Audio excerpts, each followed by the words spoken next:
It's a very fancy intro for a man not wearing underwear. I'm not wearing underwear because I'm cool, it's because I'm poor. How's it going, guys? I don't give a shit. I've been drinking cough syrup since noon. Who else is partying? Yeah, that's where I am in my life, friends. I'm experimenting with drugs. I recently tried cocaine for the first time. Any of you guys cocaine people?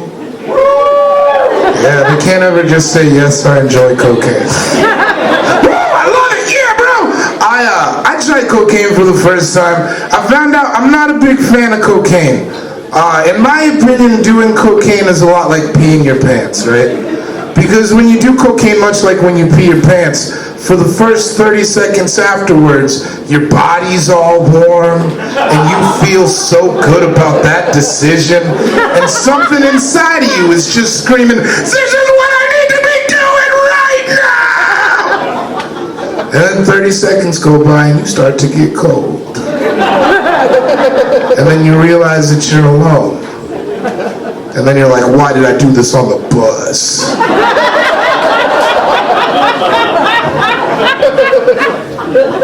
I'm not a very smart man. I recently discovered that for all intents and purposes, I don't know the difference between science and magic. Like, listen, I'm not a fucking idiot. I get science in theory. You take something like photosynthesis, I understand in theory. The sun shines down on the plant, chlorophyll, plant gets tall. But that sounds like witchcraft to me, and I feel you should be burned at the stake for it. And I think my issue is that I grew up watching this television show, The Magic School Bus. You guys remember that show? No! Don't you clap for that piece of shit show! Don't you clap for that show! It was a show about science with the word magic in the title. How are we supposed to learn anything? Because they didn't explain shit on that show. It was just like, hey kids, let's hop on this magical LSD bus. It's gonna spin around 3 times. Now we're inside the body of a 35-year-old man. That's not science, it's sex trafficking, and it's a fucking crime.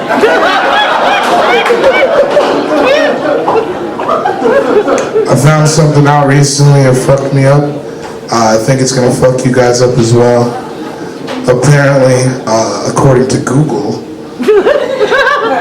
black people get Down syndrome as much as white people. And you're not acting shocked, but you're all shocked. Raise your hand if you've seen a white person with Down syndrome. Don't be shy. Raise your hand if you've seen a black person with Down syndrome. Fuck it, exactly! That doesn't seem ridiculous to you? That doesn't seem like some type of white propaganda.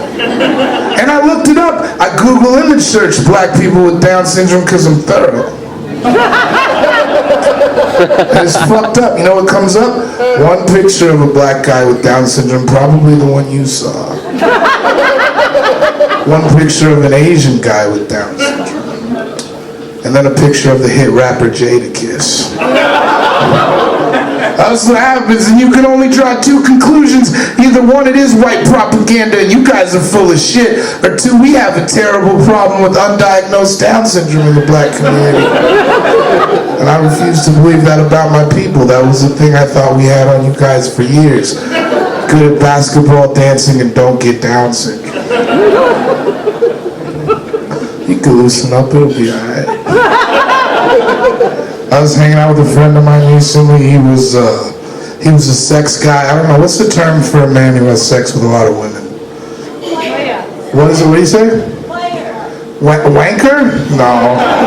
I want something shitty. He was a fuckboy. I was hanging out with a fuckboy recently, and he was talking about sex, because that's what he does, and he was like, bro, sex, that's just what I do. Group sex, countless times. I have no idea how many times. Sometimes I get bored and I fuck dudes exclusively. And I said, that's pretty cool. I'm glad you could go both ways with your scumbaggery.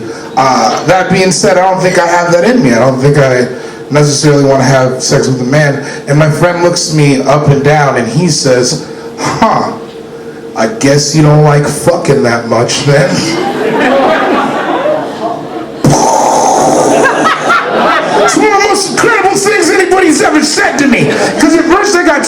offensive. And I was like, I don't like fucking that much. I don't like fucking that much. I jerk off every day, brother. I don't like fucking that much. And then I thought about it realistically, and I don't like fucking that much. I don't like fucking enough to do it really when I'm really sleepy, and I don't like it enough to have sex with a man, and I think I know why. I feel like sex with a man sounds very labor intensive. Have you ever thought, think about the things you do to a man sexually, it's not very fair. Blow job, hand job, rim job. I've been working my entire life to not have a real job. You think I'm gonna get one so you can come? The fuck out of here.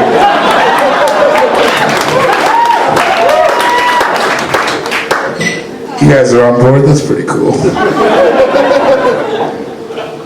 I'm on Facebook. You guys on Facebook? How come nobody ever acknowledges that? Facebook is great, guys. Finally, we can judge people from the comfort of our own homes, and I think that's fantastic. I don't even have to put pants on to disapprove of my mom's new boyfriends anymore. It's a total time saver, y'all. What I don't like about Facebook is the status updates. I feel people get very specific. They're always talking about divorce and their kids and things like that, and I can't do that. I like to keep the tricks guessing. So what I've been doing recently is I've been posting titles from the Gborie show. I think that's hilarious. Today my Facebook said, David Gborie has slept with over 100 men. Will I ever find my baby's father? 64 likes. Don't know how to feel about that.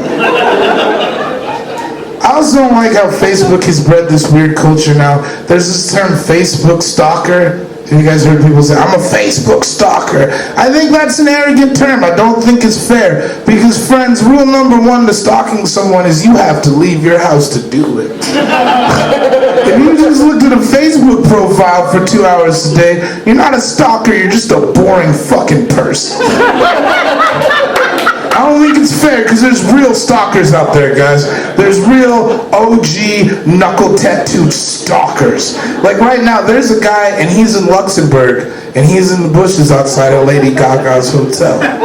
And he's there because it's the 11th of the month and he knows that that's when she menstruates. And he's waiting for her housekeeper to take out the trash. And he's gonna rifle through that trash like he has the last 6 months of her Glitter World Tour, and he's gonna take out a tampon, and then he's gonna put it in his fanny pack, and he's gonna fly back to Cleveland, or Detroit, or whatever other shit city breed stalkers, I don't know where they come from, and he's gonna take them all out, and he's gonna melt them down, and he's gonna shoot them into his fucking veins, because he knows that is the only real way that he can have a piece of her with him everywhere he goes. That's a real stalker, yo. It's a weird thing for you guys to get behind, but I appreciate it. I have a real job, obviously. I used to work in an office. Any of you guys office people? Yeah. Oof. Always the saddest sound an audience can give. You all sound like you're like 6 sick days away from suicide, and I get it.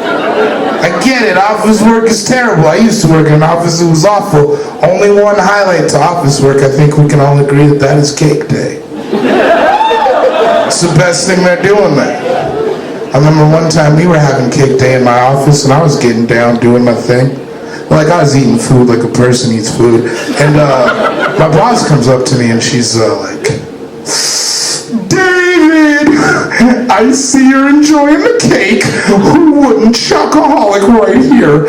But you have to slow down and make sure there's enough for everybody. She said that to my fucking face. I'm confrontational, I'm not a punk. So I stood up and I was like, you know what? Fuck you, Linda. At the office Christmas party, you gave out like 8 blowjobs. Was there enough for everybody to go around then? No, there was not, because I was not gonna lie. I dipped my nuts in the punch bowl and walked out.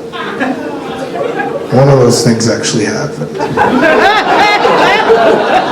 And now I'm unemployed, which is cool. I got a lot of time for my pastimes. You gotta play fun games with yourself when you're unemployed. I've been playing this game recently. It's very adorable. What I like to do is I wake up really early, like 7 o'clock in the morning, and I drink a bunch of beer and pretend I'm camping. And that one helps me get through most days. I've also been watching a lot of television. I've been watching The Wire. You guys watch The Wire? Yeah, I love that shit. My only issue with The Wire is that they got this guy who's a detective on there. Big, huge, fat guy. And that's not the problem. I love to see my people on television. The issue is that he eats like an asshole, and it bothers me. I don't know why they play us out like that on TV. He eats like a fucking idiot. He'll be eating a cheeseburger like he's never had one before. You understand? He's got pickles falling off onto his tits, and he's licking mustard off of his chubby wrists, and it bothers me because fat people don't eat like that, friends. We don't eat like that. Like, what about this body type tells you that I don't eat efficiently? You understand? You give me 2 eggs, I will eat the eggs, the shells, the chicken they came from, burn down the coop, and shoot the farmer. I don't fuck around. I've also been watching a lot of Mr. Rogers' Neighborhood. You guys remember that show? I like that show. Not so much because of the content. I just really like the title. I think that's a gangster thing to say. It's not his block or his street, it's his neighborhood. Like Mr. Rogers runs that bitch. Because you ever think about it, you know who runs neighborhoods? It's the Crips, the Bloods, Mr. Rogers, and that's basically it. I feel like it sounds like a scary place to be, like at nighttime. Could you imagine it being in Mr. Rogers' neighborhood at like 2 o'clock in the morning? They got hand puppets on the corner getting wasted. There's a pair of penny loafers hanging from a telephone line or something.